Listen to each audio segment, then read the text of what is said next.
Assalamualaikum warahmatullahi wabarakatuh. Eh, Hari ini kami ingin mempresentasikan hasil dari tugas besar Jarkomdat, yaitu topologi jaringan yang kami buat menggunakan Cisco Packet Tracer. Sebelum kami mulai, baiknya kita memperkenalkan anggota kelompok kami, yaitu saya sendiri Aufara Manzaki. Saya Dharma Gusti Tepuh.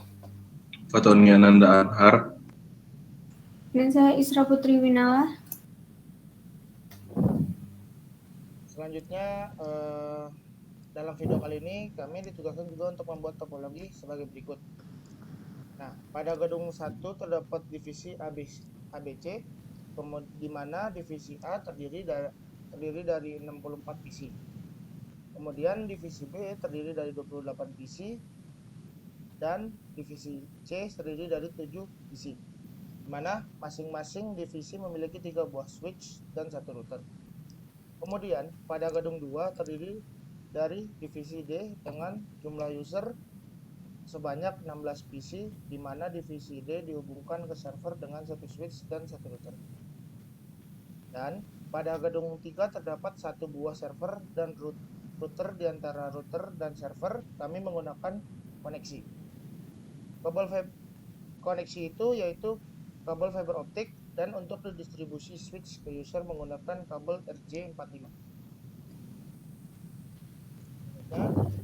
Nah, kemudian ini pada saat kali ini ada tabel perhitungan subnet. Nah, di sini ada server dan router gedung 3 menggunakan subnet 1 dengan network address 10.10.10.216/30. Kemudian usable address range dengan 10.10.10.217 strip 10.10.10.218. Yang terakhir ada broadcast address dengan angka 10.10.219. Nah, selanjutnya pada PC divisi A kita menggunakan subnet 2.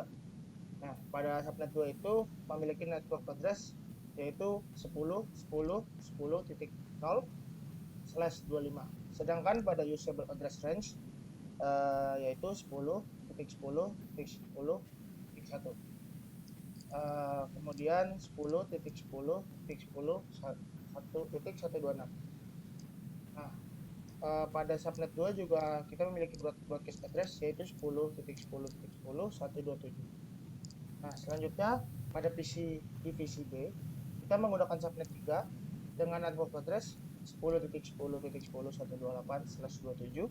Kemudian pada usable address range ada 10.10.10.129. Kemudian 10.10.10.158. Setelah itu ada broadcast address juga, yaitu dengan angka 10.10.10.159.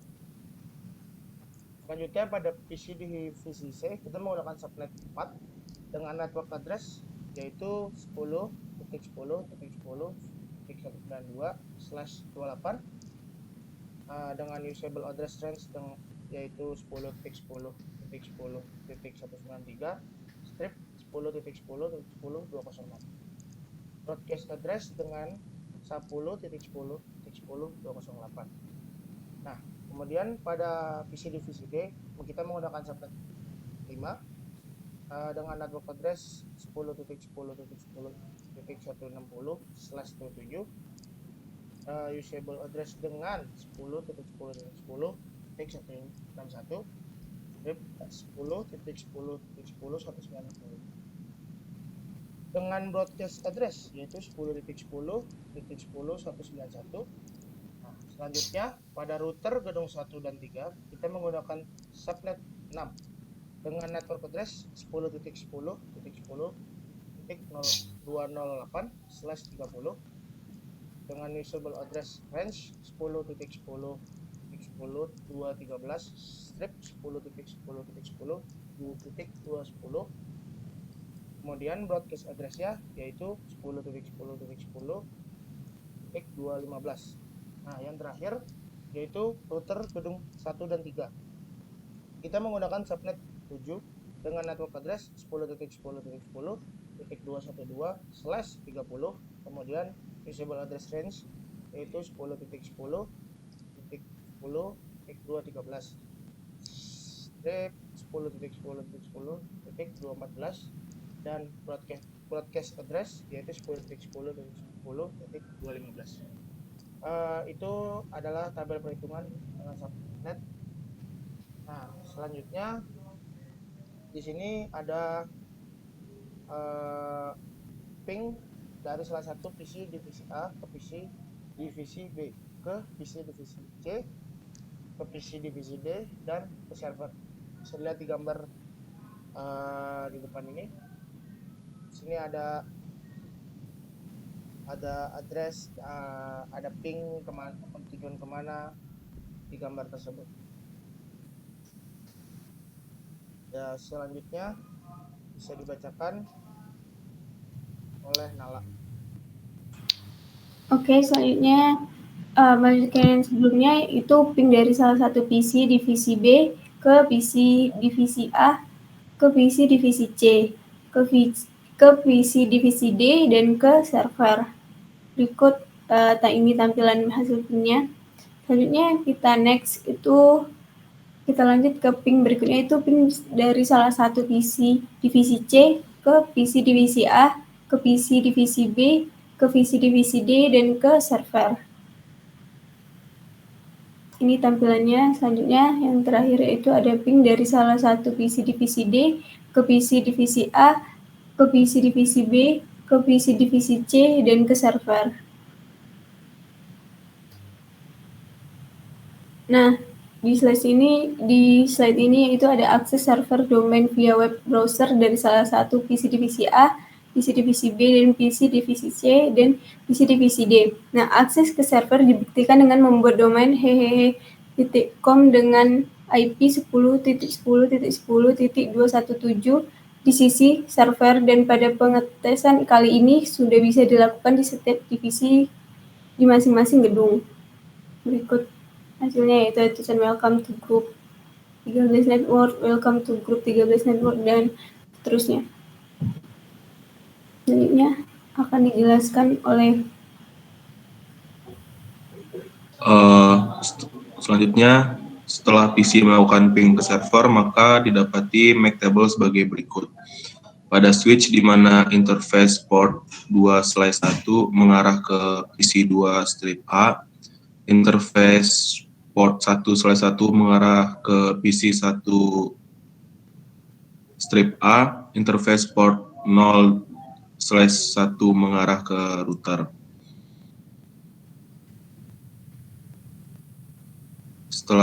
Selanjutnya ARP table 3 buah switch gedung 1 dilakukan setelah semua activity ping dilakukan divisi B. Setelah PC melakukan ping ke server, maka didapati MAC table sebagai berikut. Pada switch di mana interface port 2/1 mengarah ke PC 1 strip B, interface port 1/1 mengarah ke PC 2 strip B, interface 0/1 mengarah ke router. Selanjutnya, ARP table 3 buah switch gedung 1 dilakukan setelah semua activity ping dilakukan untuk divisi C.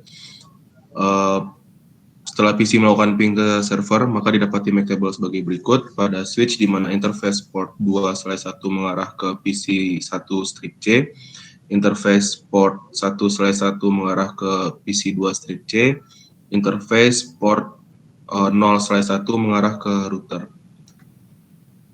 Terakhir, ARP table 1 buah switch gedung 2 dilakukan setelah semua activity ping dilakukan untuk divisi D. Setelah PC melakukan ping ke server, maka didapati MAC table sebagai berikut. Pada switch di mana interface port 2/1 mengarah ke PC 1 strip D, interface port 1/1 mengarah ke PC 2 strip D, dan interface port 0/1 mengarah ke router. Baik, selanjutnya kita akan mengenal dengan routing table pada tiap gedung. Di sini ada routing table pada gedung 1. Nah, routing table ini fungsinya untuk menghubungkan antar network yang berbeda. Di sini kita menggunakan teknik routing statik, di mana flag yang didapatkan adalah S atau static. Di sini kita fokus ke dua routing statik ini, di mana satu 10.10.10.60 prefix 27 itu didapatkan dari gateway 209. Nah, untuk formula routing static ini bisa didapatkan dengan mengetikkan tujuannya seperti 10.10.10.10.27 dengan gateway 10.10.10.209.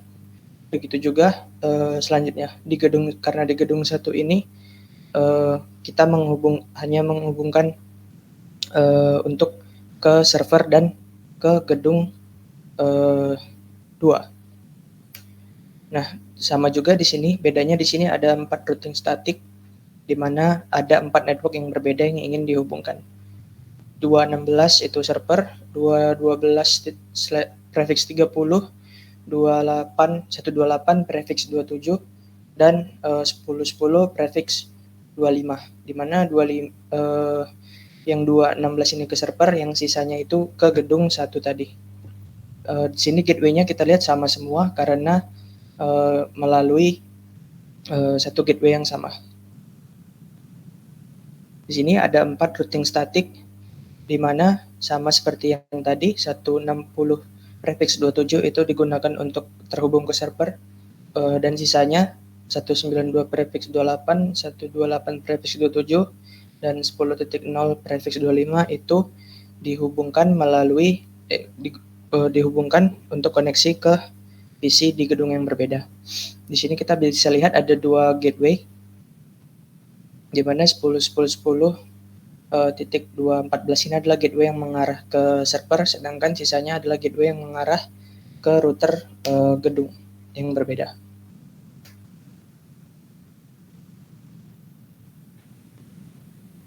Baik, sekian saja presentasi dari kelompok kami. Semoga bermanfaat. Assalamualaikum warahmatullahi wabarakatuh.